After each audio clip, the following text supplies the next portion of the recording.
सुशांत सिंह राजपूत की मौत को अब 50 दिन से ऊपर हो गए हैं, लेकिन आज भी ये पता नहीं चला कि उनकी जो मौत थी वो कैसे हुई, वो सुसाइड था या मर्डर। लेकिन जितने भी सबूत अब लोगों के हाथ लग रहे हैं, जो पुलिस के हाथ लग रहे हैं, वो सब सिर्फ यही दिखाते हैं कि ये सिर्फ और सिर्फ मर्डर था।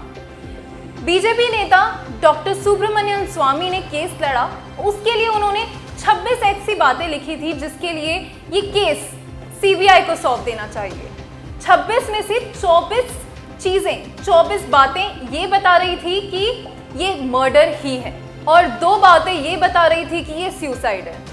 लेकिन अब एक एक करके हर एक राज खुलता जा रहा है। सुशांत सिंह राजपूत की एक डायरी हाथ लगी है जिसमें से उनके कई पन्नों को फाड़ दिया गया है और ये मानना है कि वो पन्ने काफी अहम थे।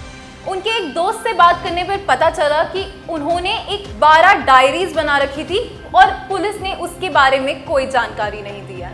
अगर इस डायरी के पन्नों को फाड़ा गया है तो ये अब सिर्फ एक टैंपरिंग ऑफ एविडेंस का केस नहीं बल्कि कॉन्स्पिरेसी का केस भी बन जाता है।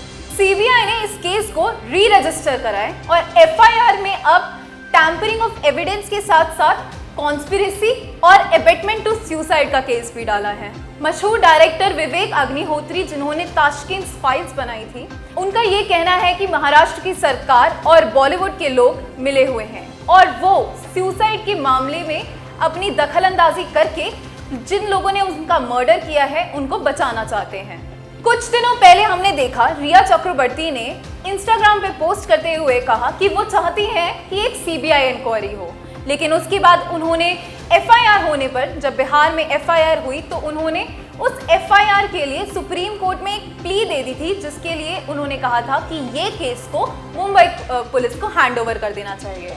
बट अब जब सीबीआई ने इस केस को ले लिया है तो उनके लॉयर सामने आके ये कहते हैं कि ये बिल्कुल ही अनकॉन्स्टिट्यूशनल है, गैर संवैधानिक है। सीबीआई का जो केस है वो रिया चक्रवर्ती और उनके पूरे परिवार और साथ ही साथ उनके मैनेजर श्रुति मोदी पर भी हुआ है। रिया चक्रवर्ती के कॉल रिकॉर्ड्स को निकाल लिया गया और इसको निकालने के बाद कई अहम चीजें सामने आई हैं। आज 7 अगस्त को ईडी ने रिया चक्रवर्ती को बुलाया था और उनकी स्टेटमेंट रिकॉर्ड करने के लिए बोला था, लेकिन रिया चक्रवर्ती ने उस स्टेटमेंट के रिकॉर्ड करने के लिए भी मना कर दिया। उनका यह कहना है कि सुप्रीम कोर्ट पहले उनकी पिटीशन को हियर करे, उसके बाद वो अपनी स्टेटमेंट रिकॉर्ड करवाएंगे।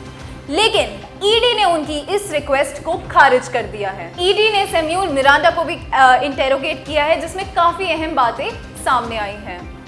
अब ईडी ने सिद्धार्थ पिठानी को भी इंटेरोगेट करने के लिए एक समन भेज दिया है। सुशांत की रहस्यमय मौत के बारे में जानने के लिए देखते रहे इंडिया 99 टीवी मेरे यानी श्रुति भट्ट के साथ।